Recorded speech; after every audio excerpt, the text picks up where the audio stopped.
with Intention, podcast where we bring you stories from around the globe. Hello and welcome to another episode on Rise and Thrive Mornings with Intention. And today I have a beautiful guest, Alice Dartnell, and she's with us today to share her inspiring story. So welcome. Hello, thank you so much for having me. I'm really, really excited for this. Thank you so much for being here. So, please tell us a little bit about yourself, where you are currently in this world, and anything you want to share with us, of course. Yeah, well, thank you so much for having me. I'm so excited to be speaking to your listeners today. So I'm actually dialing in today from Cambodia. So you can probably tell from my accent, guys, I'm not from here. I'm actually English, but yeah, I'm kind of currently accidentally living in Cambodia at the moment. And yeah, so calling in from a very hot and sweaty place. So yeah, so what do I do? Oh my God, so much. So predominantly, I'm a coach. I specialize in time management and energy management. Um, and for me, that's really important because time management isn't just about managing time, it's also about managing you and your energy. And I predominantly do coaching, but I also do things like speaking, keynote speeches, workshops, trainings. I run my own coaching programs and do writing. I've co-authored a book and hopefully going to be writing my own soon. So yeah, lots of different things going on in my world.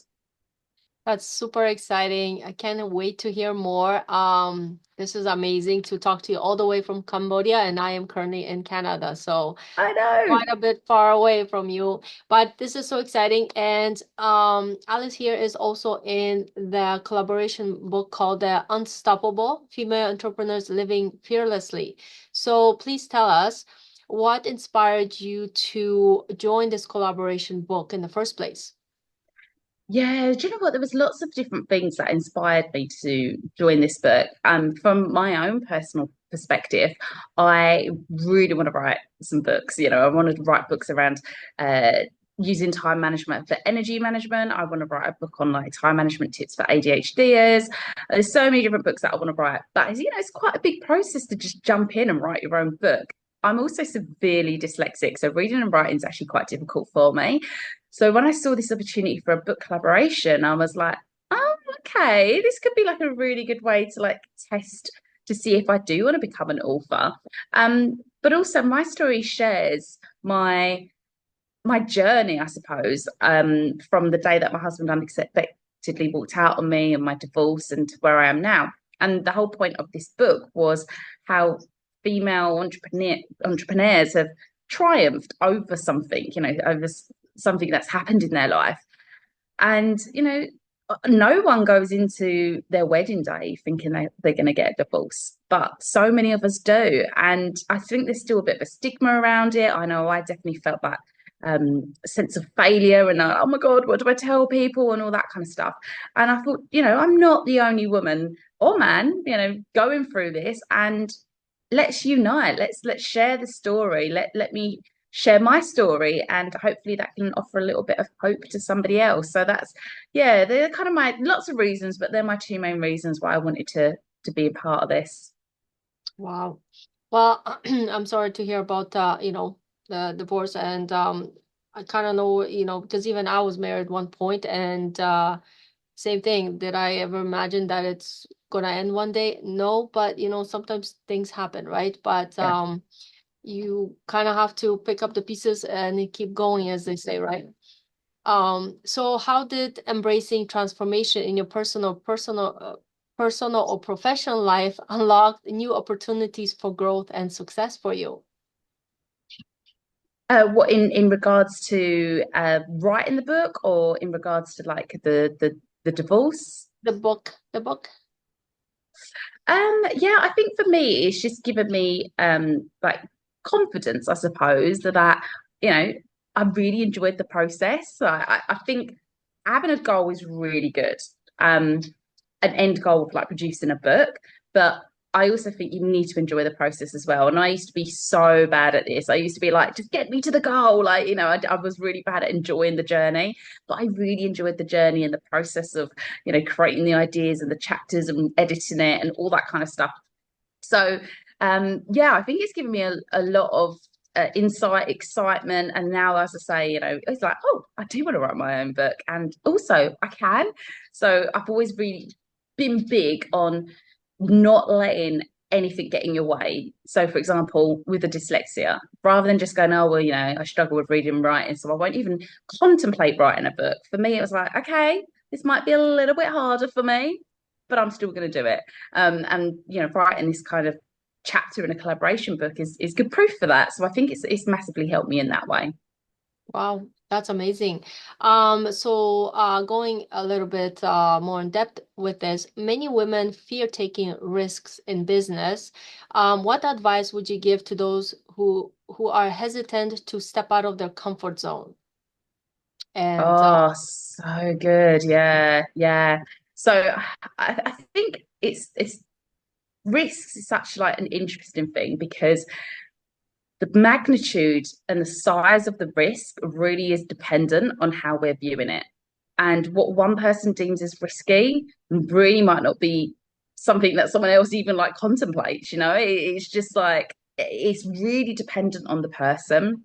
And but what I would say is nothing happens if you don't push yourself. Like if you stay within your comfort zone, you are not going to get the beauty on the other side of it, of like whatever it is you're after. And you've got to learn to keep pushing that comfort zone. But you don't have to go from 0 to 100. Like just do one little thing today that is going to push your comfort zone. Maybe it's going live on Instagram, or maybe it's doing a podcast, or maybe it's reaching out to somebody. What's that one little thing that's just going to take you up? And I think it's really easy as business owners to look at people that have gone before us and go, oh, I could never do that. But they're like 10 years down the line or even a year down the line. So you just got to push his comfort zone like bit by bit. And one of the things that I do with my clients actually on like a real practical basis is if you're worried about something, write it out, list it out. What is worrying you? Because sometimes, if not most of the time, it is just in our heads. And actually, in reality, it's not that scary or not that risky or whatever.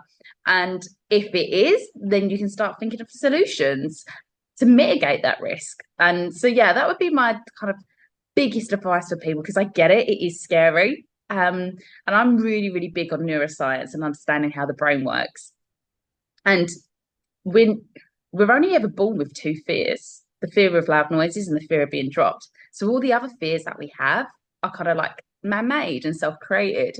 So actually, if you're fearing something because of the risk or got to get out of my comfort zone, actually like what actually is that fear? Because yeah, it's all made up like in ourselves and in our own heads. So, unlocking that, then you can start pushing your comfort zone. exactly. And you've been on the Action Takers Publishing Zoom a few times. I've seen you. And so collaboration, I feel, is often key to success. Yeah. So how has connections with other female entrepreneurs in the book or outside influenced your own journey, perhaps? Yeah, I think that's such a good topic because I think when people go into business as well, there's that sense of competition. If you've ever studied business, like when I was at uni and I studied business, it was like, analyze your competitors. Like even that language is just, competitors. But I'm really, really big on collaboration, not competition. And I much prefer like a collective, like a what can we learn from each other or what can we help one another with? And even if you met somebody who was exactly the same niche or has exactly the same client audience, whatever, same as you, you're never going to be exactly the same because like both of you are so unique in what you're doing and what you're saying and your experiences and how you help people and stuff like that. So for me, like the whole collaboration piece has been so important. I think as business owners, it can be lonely. You're on your own, stuff happens, good, bad, things that you're unsure of. So for me, collaboration has always been about not just working together with projects, but kind of sharing ideas or insights or I was sharing with you before we jumped on this podcast, I've been hacked and, my emails and my Facebook, like that was so stressful yesterday. But just having that solitude of other business owners reaching out to me and going, oh my God, are you okay? Or, this happened to a friend and they got it back. So have faith, all those kind of just little things for me, that's part of collaboration as well. And it just helps grow your confidence and yeah, just kind of feel like you can do it. Yeah, and I totally agree. Even myself, like I never seen myself going to writing collaboration books, though writing was something on my mind because I wanted to share my travel stories before. But like literally over a decade went by and I'm like, and then all of a sudden I started joining different circles. And at first I was like a little bit scared. And it's like, Yeah, and then not, nah, I didn't know what to expect. When I wrote my first book, I was like a deer in the headlights, sorry, collaboration book. But then you do the second one, third one, you start reaching out to more people. You find yeah, there's a lot more people like you who do start somewhere, and then we watch each other grow, and then a year goes by, you maybe haven't seen them, and then all of a sudden you meet up again. It's like, oh my God, you have so grown so much. And then you meet so many interesting people in the process too. Like, because I mean, we have interesting people, around us in day to day, but the thing is, in my environment, I actually don't have many that study personal development. They're just busy with mm, their thing. So when I start talking about, Bob Proctor, Tony Robbins, or whatever, they're like, who? Where? So it's nice to be able in that yeah, collaboration environment to grow and expand. And I love it. Like yeah, every day, I'm just excited to see who I'm gonna meet next. Like yourself, you're in Cambodia, one place I'd love to visit one day, and I'm sure you have so many amazing travel stories as well, So yeah, I yeah. find it's so much fun and inspiring at the same time. Yeah. And I think you're right. That's cool as well, isn't it? Like, how cool is it that you're in Canada and I'm in Cambodia, and we can still connect and we can still support one another? And there's going to be similarities because we're both in business, but there's also going to be like stark contrasts because we're living on opposite ends of the world and stuff like that. And I think that's really cool as well that you can share these insights with one another. I just think that's really cool. Like we're such an interconnected world nowadays as well. And then that just can, for me, that's a good thing. Like we Yeah. can help foster that collaboration. Exactly. So, can you share a story from the book, or it doesn't have to be, that particularly resonated with you and why it left a lasting impact? So, is there a story you like to share either from the book or your personal life that really left an impact on your heart and soul in the past? Yeah, so in the book, I talk about the chapter's called The Four Words That Changed My Life. And this was me just, on a Saturday, about to make fajitas for date night. And then my husband walked downstairs and just said, I want a divorce. And it was like, what? Like, you just, number one, you don't expect to hear those words ever when you get married. But number two, it just really came out of the blue for me. Like, I just wasn't expecting it. Woke up that morning, went to the gym. It was a Saturday. We're going to have fajitas for date night. We were during lockdown. This was like 2020. Um, and yeah, just in that split second, my whole life just changed. Like literally, one minute I'm prepping chicken, the next minute it's devastation.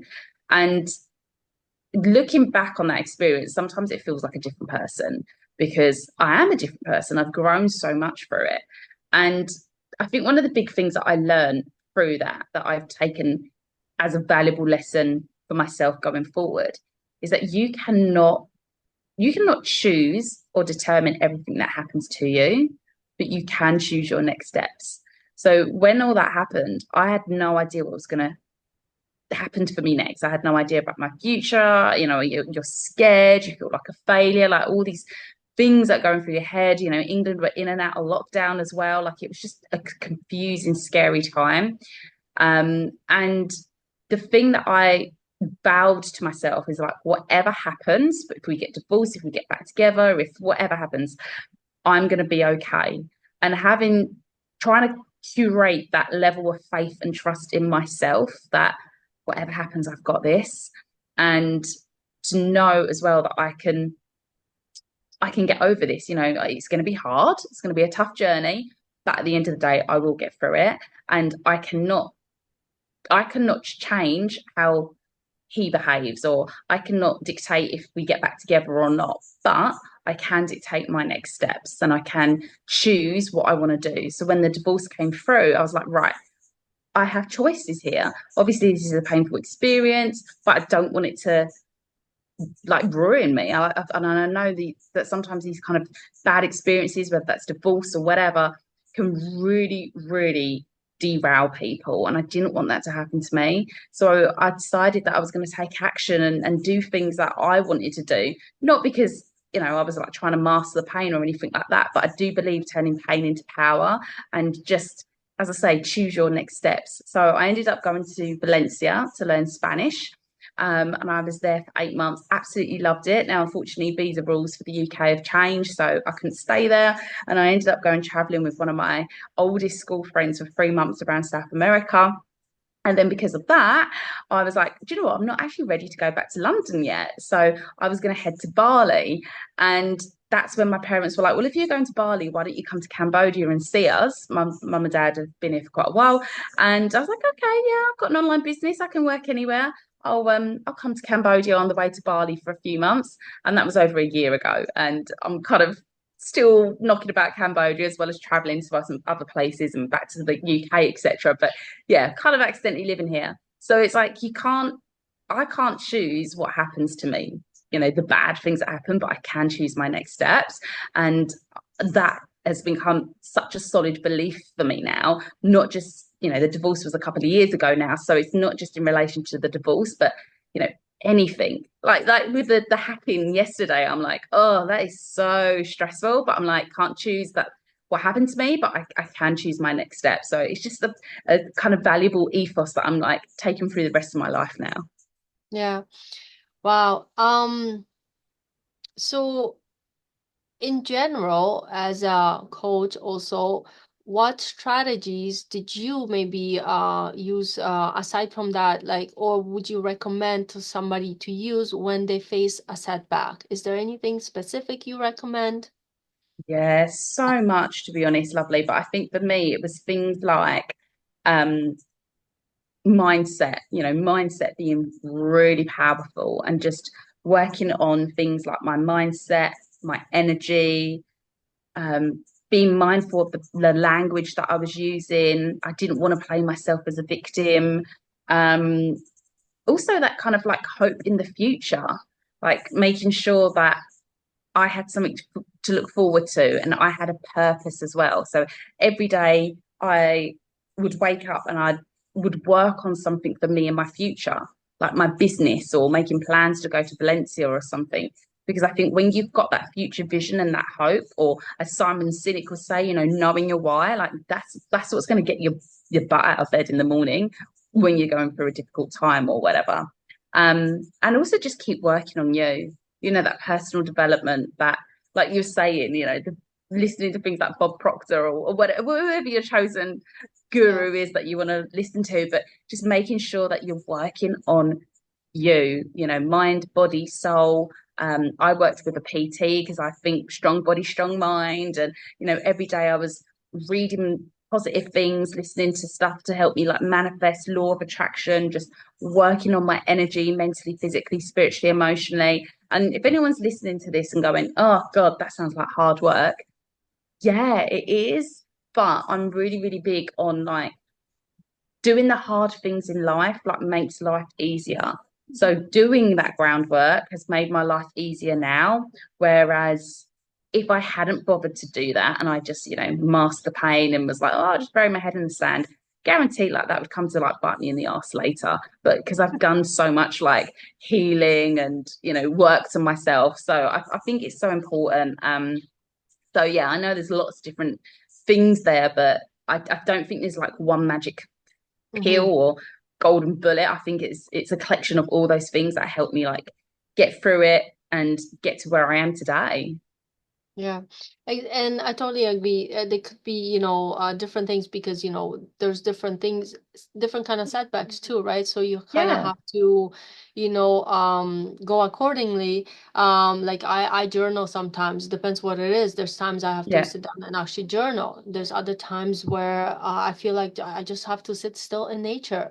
yeah, And I actually just did that just before coming on. I was just sitting in the yard and just embracing nature and, yeah, feeling the gratitude for, so it really yeah, depends what you but yeah, last thing I would want to do is being that victim, feeling like a victim, because things happen, and we just have to work with our mindset and the tools at hand, right?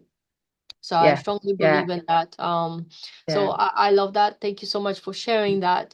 yeah, How do you hope Unstoppable, because you are number one international bestseller, how do you hope this book will inspire the people that read, or the next generation of female entrepreneurs, to pursue their passion fearlessly? yeah. So I've really, from day one of starting my business, I've really wanted to be honest about the ups and downs of the journey. I think it's really easy to look at other people and only see the highlights, and in social media only see the good stuff. So I wanted to be really honest with everything in my past, my present, my future. And for me, I hope that this book demonstrates a little bit of that honesty, but also a little bit of hope. So I'm really big on just, my life is not perfect. This is like some of the stuff that's happened to me. And as I said, I'm not the only one to have gone through that.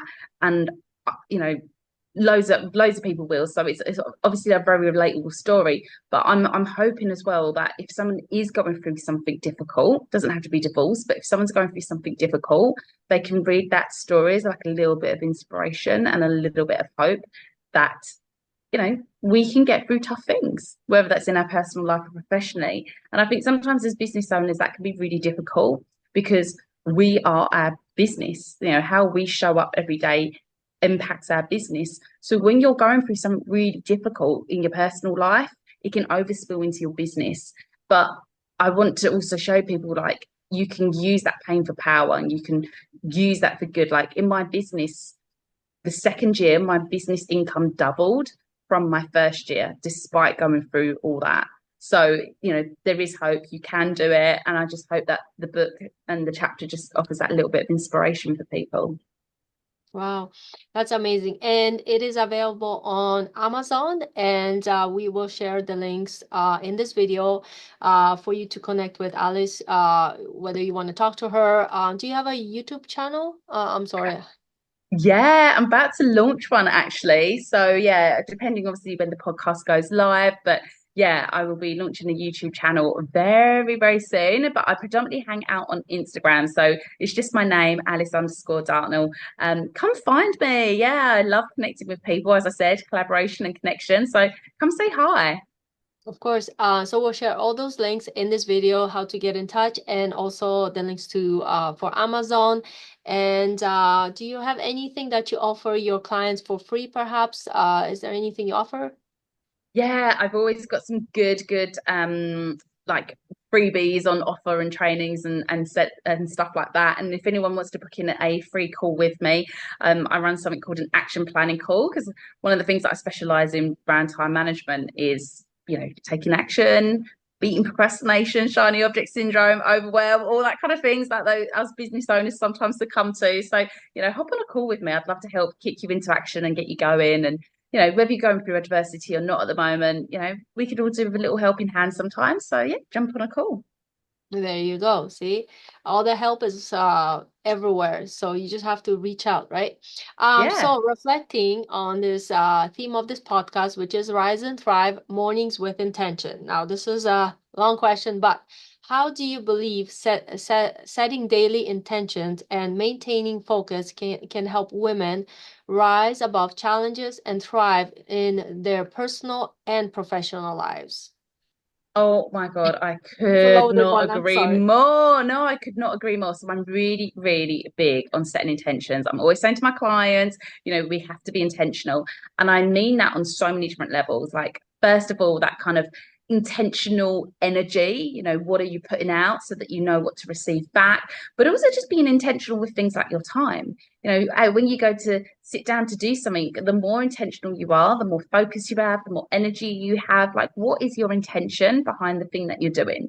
And I'm so big on that. So every morning I like to set my intentions for the day, but also before every task. Like, what am I hoping to achieve? What do I want to give? How do I want to be? Setting that intention, it might just only take like 4 seconds in your head just to go, oh, my intention is dot dot dot. But it just you always get so much more out of it. Like before every client call, I'm like, right, what is my intention for my client? And it just always leads to a better session. So yeah, if anyone's hesitant on that, I'd say like always set an intention before everything that you do. Exactly. And I love that. You inspire me. And it's such a great reminder because, we do get busy with our days and, some of us have two, three kids and whatever else going on in life. So it is so important to stop to set that intention for whatever you're gonna do next. So I absolutely love that. You're such an inspiration here. Thank you so much for Oh, being thank on our you. show. It's I hope we cross paths again, and it's so nice to hear your stories, your inspiration. Thank you so much for coming out once again. We will post all the information in this video for you. So thank you so much for being with us today, and have a wonderful day, everyone. Brilliant. Thank you so much for having me. Thank you. Thank you so much. Take care. Bye, everyone.